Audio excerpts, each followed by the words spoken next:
আধিপত্য নিয়ে দ্বন্দ্বেই খুন হয়েছেন শিশু সন্ত্রাসী নঈম আহমেদ টিটন। বুধবার ঢাকা মহানগর গোয়েন্দা পুলিশ জানায়, কোরবানির পশুর হাটের ইজারাকে কেন্দ্র করে এই হত্যা কিনা তা খতিয়ে দেখা হচ্ছে। এদিকে কামরাঙ্গীরচর ও কেরানীগঞ্জে পৃথক অভিযান চালিয়ে আগ্নেয়াস্ত্র, গুলি ও ড্রোন সহ নিষিদ্ধ উগ্রবাদী সংগঠনের 4 সক্রিয় সদস্যকে গ্রেফতার করেছে ঢাকা মহানগর গোয়েন্দা পুলিশ। বিস্তারিত জানাচ্ছেন নাদিয়া শারমিন। রাজধানীর নিউ মার্কেট এলাকায় দুর্বৃত্তদের গুলিতে শীর্ষ সন্ত্রাসী নঈম আহমেদ টিটন নিহতের ঘটনায় বুধবার অজ্ঞাতদের আসামি করে থানায় মামলা হয়েছে। এতে উল্লেখ করা হয়েছে, বসিলায় কোরবানির পশুর হাটের ইজারা নিয়ে টিটনের সাথে বিরোধ চলছিল শীর্ষ সন্ত্রাসী ইমামুল হাসান হেলাল ওরফে পিচ্চি হেলাল, বাদল ওরফে কিলার বাদল, শাহজাহান রনি ওরফে ড্যাগার রনির সাথে।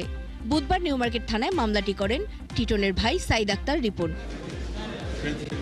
2024 সালে জামিনে মুক্তি পাওয়া টিটন 2001 সালে সরকার ঘোষিত 23 শীর্ষ সন্ত্রাসীর তালিকায় 2 নম্বরে ছিলেন। আরেক শীর্ষ সন্ত্রাসী সানজিদুল ইসলাম ইমনের শ্যালক তিনি। এদিকে দুপুরে ঢাকা মেডিকেল কলেজ মর্গে ময়নাতদন্ত শেষে টিটনের মরদেহ পরিবারের কাছে হস্তান্তর করা হয়েছে। তার শরীরে 7টি গুলির চিহ্নের কথা উল্লেখ করা হয়েছে সুরথাল প্রতিবেদনে। বসিলা গরুর হাটে শিডিউল পিচ্ছি হেলালরা গরুর হাটে শিডিউল কিনছে। তারপরে যে মারা গেছে টিটন ভাই, সেও গরুরাটে শিডিউল কিনছে। এই শিডিউলটা কিনে নিয়ে তাদের সাথে একটা দ্বন্দ্ব সৃষ্টি হয় এই কয়েকদিনের ভিতরে। জিরো টলারেন্স ঘোষণা করেছে।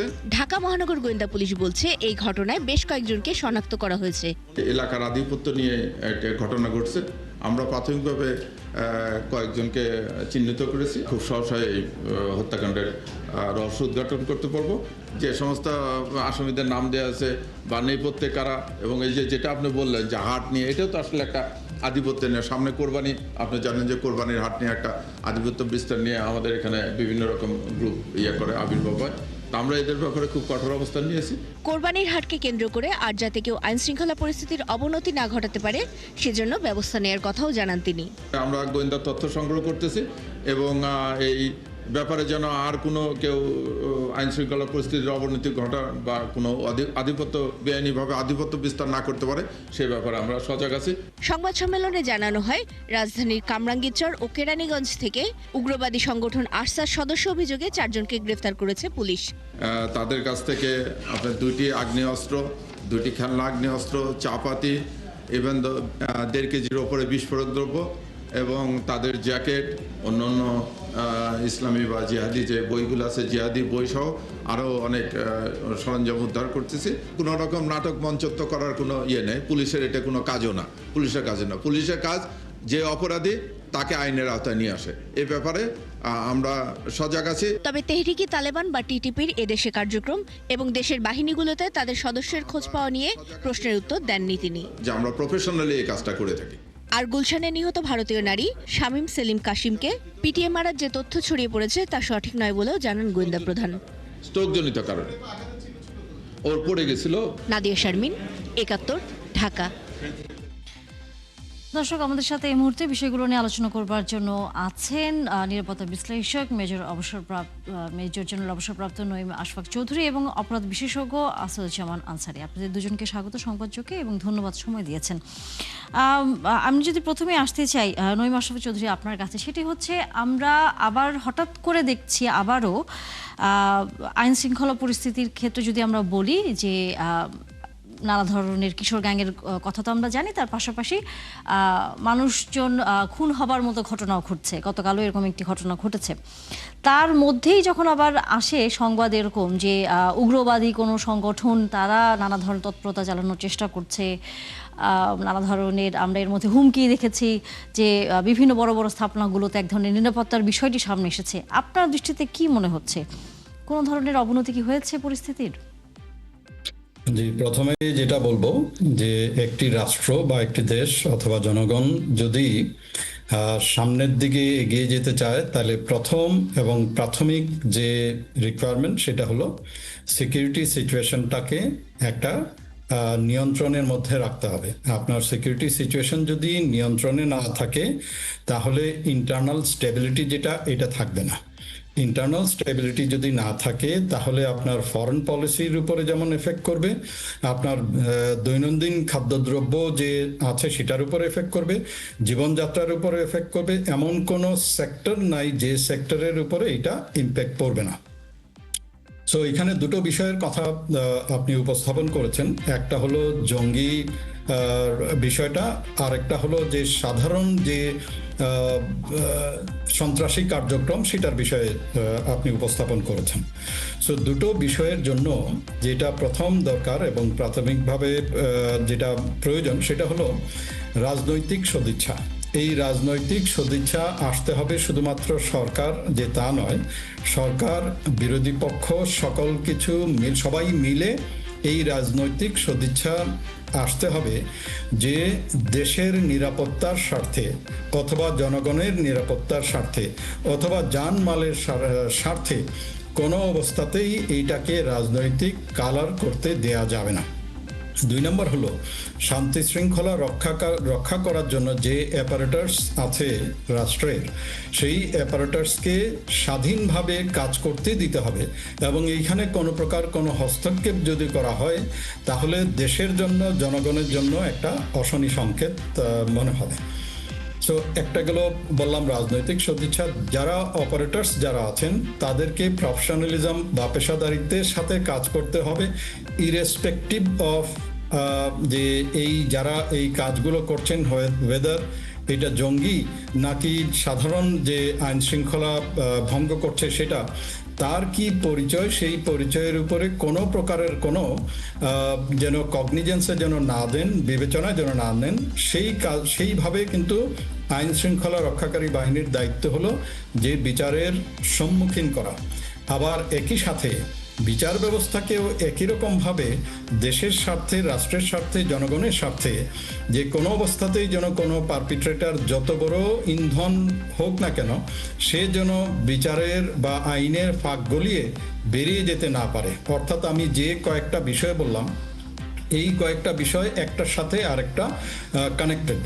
তাছাড়া একটা জিনিস মনে রাখতে হবে যে আইন শৃঙ্খলা রক্ষা করার দায়িত্ব একমাত্র সরকার অথবা বিরোধী দলের অথবা অ্যাপারেটার্স যারা আছে তাদের নয়, সাধারণ জনগণ যারা আছেন, মিডিয়া যারা আছেন, সমাজের নেতা যারা আছেন, প্রত্যেকের দায়িত্ব হলো এই কাজটাতে এগিয়ে আসা এবং সরকার এবং বিরোধী দল বা সবাইকে সহযোগিতা করা। যে অংশটুকু আপনি নিয়ে বলছেন যে আমাদের উদ্বিগ্ন হওয়ার কোনো বিষয় আছে কিনা, কারণ হলো নাম্বার অফ ইনসিডেন্ট অথবা ইনফরমেশন যেগুলো আমরা পাচ্ছি যে বিভিন্ন কেপিআই যেগুলো আছে, কেপিআইগুলোতে সিকিউরিটি বাড়ানো হয়েছে, বিভিন্ন জঙ্গি ধরা পড়ছে অথবা তার তথ্য পত্রপত্রিকায় বা মিডিয়াতে আমরা দেখতে পাচ্ছি। সেই ব্যাপারে হয়তোবা এইরকমও হতে পারে যে বিগত ইন্টারিম গভর্নমেন্টের সময় এক ধরনের ডিনায়াল স্ট্র্যাটেজি আমরা দেখেছি, যারা ঘোষণা দিয়েছিলেন যে বাংলাদেশে কোনো জঙ্গি নেই। মনে রাখতে হবে যে জঙ্গি এমন কোনো দেশ নাই পৃথিবীতে যে দেশে নাই। এটা একটা কাইন্ড অফ আদর্শ এবং আদর্শকে সম্পূর্ণভাবে নির্মূল করা অলমোস্ট ইম্পসিবল। সো যেহেতু এই আদর্শ বেসড অনেক জঙ্গি তৎপরতা চলে, এই আদর্শের এগেনস্টে কখনোই শৈথিলতা দেখানো যাবে না। এইখানে আপনাকে আমার একটি প্রশ্ন থাকবে, সেটি হচ্ছে আপনি বলছেন যে আদর্শের এগেনস্টে এক শৈথিলতা দেখানোর আসলে সুযোগ নেই।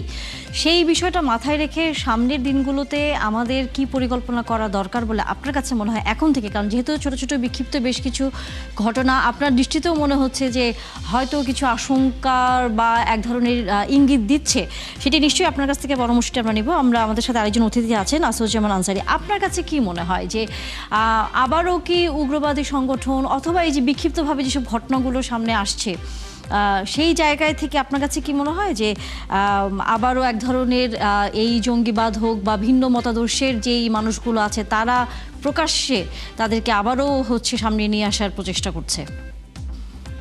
ধন্যবাদ ৭১ টিভিকে, সেই সাথে ৭১ টিভির দর্শকদেরকে ধন্যবাদ জানাচ্ছি। এই মুহূর্তে দেশের আইন শৃঙ্খলা পরিস্থিতির যে কথাটা বলছেন, হ্যাঁ, এটা আসলে আপ ডাউন করে, কখনো একটু বাড়ে, কখনো একটু কমে। এই পর্যায়ে একটা নতুন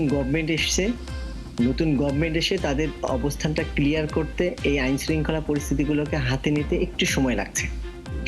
সেজন্যই এই সুযোগটাকে হয়তো অপরাধীরা একটু কাজে লাগাচ্ছে। আর সেই সাথে আইন শৃঙ্খলা বাহিনীর যে একটা দুর্বলতা আছে, যেটা ৩৬শে জুলাইয়ের পর আমরা দেখেছি, সেই জায়গা থেকে কাটিয়ে উঠতে সেখানেও সময় লাগছে। এটা হচ্ছে এক দিক। আরেকটা দিক হচ্ছে বিচার বিভাগের ব্যাপারটা। আমরা বিচার দ্রুত যদি আমরা বিচার না করতে পারি কোনো অপরাধের, তাহলে সেটার বিচার হওয়াটা অনেক দুর্বিষহ হয়ে যায় আমাদের দেশের প্রেক্ষাপটে।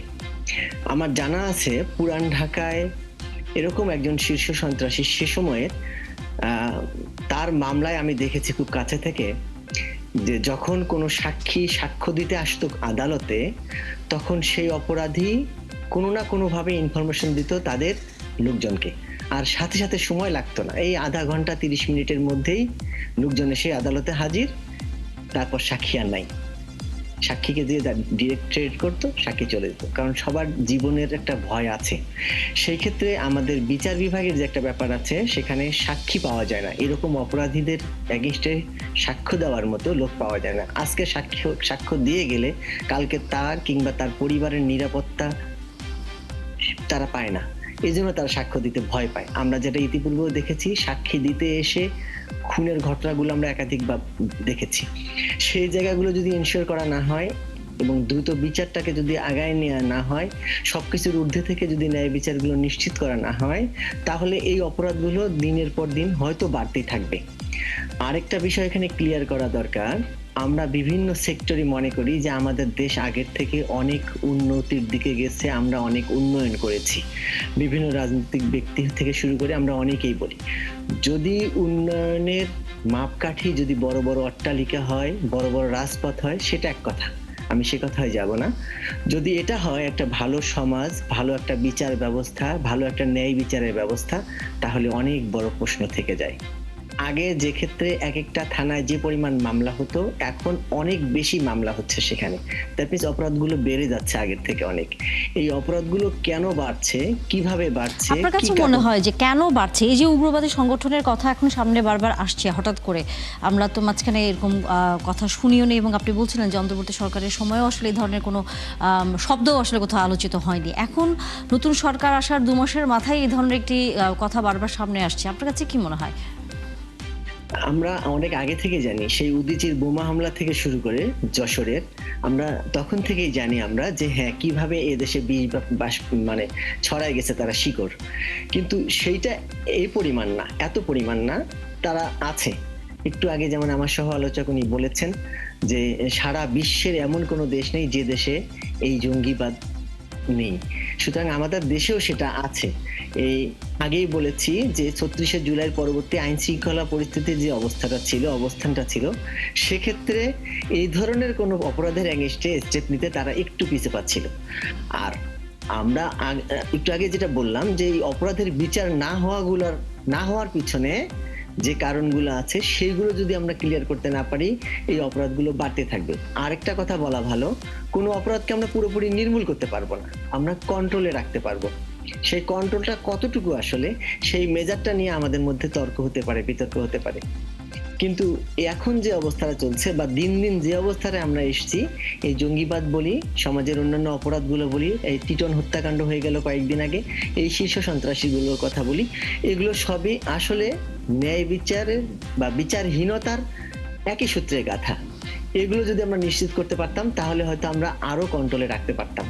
আগামী দিনগুলোতে নতুন একটা যেহেতু গভর্নমেন্ট এসছে, তাদেরকে একটু আমরা সময় দিয়ে দেখা যাক আমাদেরকে কোন দিকে তারা নিয়ে যান। অবশ্যই শুধুই তো আইন শৃঙ্খলা না, এই নতুন সরকারের কাছে আসলে মানুষের প্রত্যাশার জায়গাটা অনেক বেশি।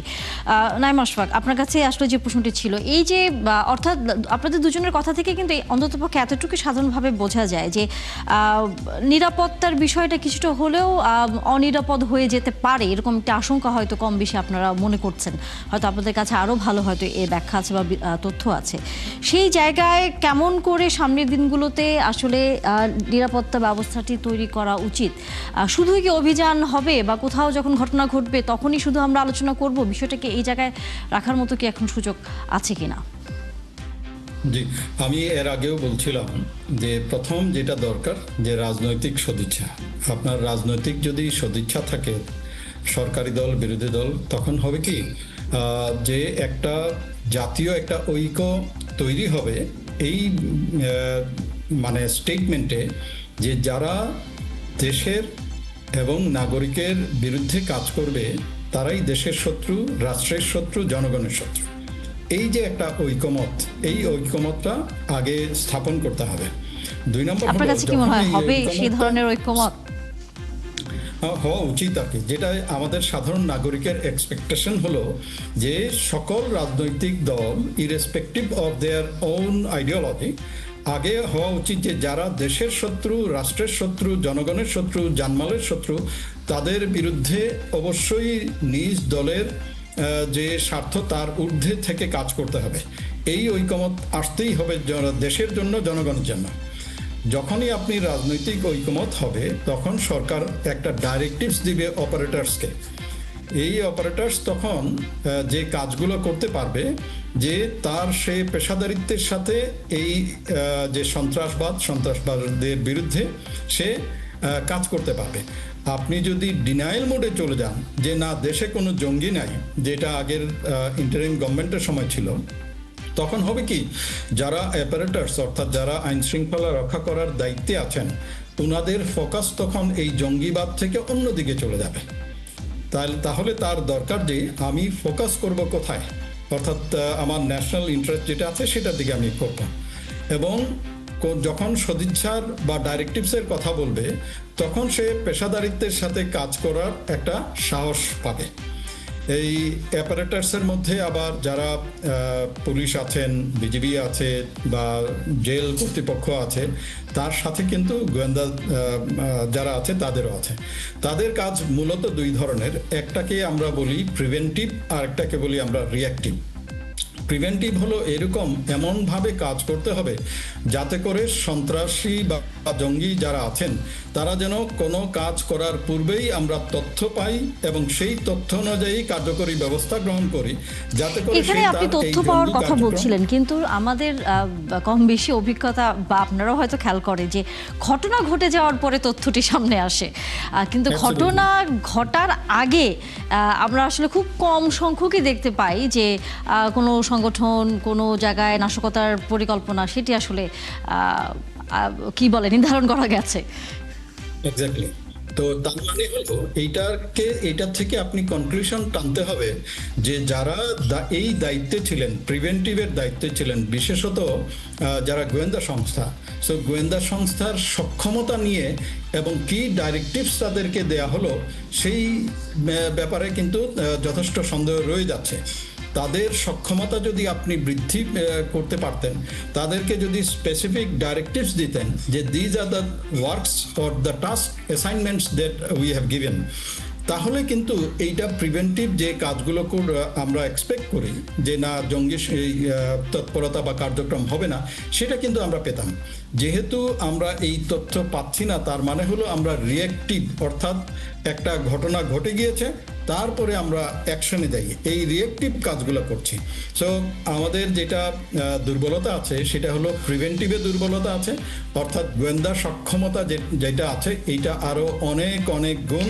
আপনার যে পরামর্শ সেটি নিশ্চয়ই সামনের দিনগুলোতে পরিকল্পনায় কাজে লাগবে। আলোচনা আসলে শেষ করতে হচ্ছে, আগামীতে আবারও নিশ্চয়ই কথা হবে। আপনাদের দুজনকে অনেক ধন্যবাদ আমাদেরকে সময় দিয়েছেন।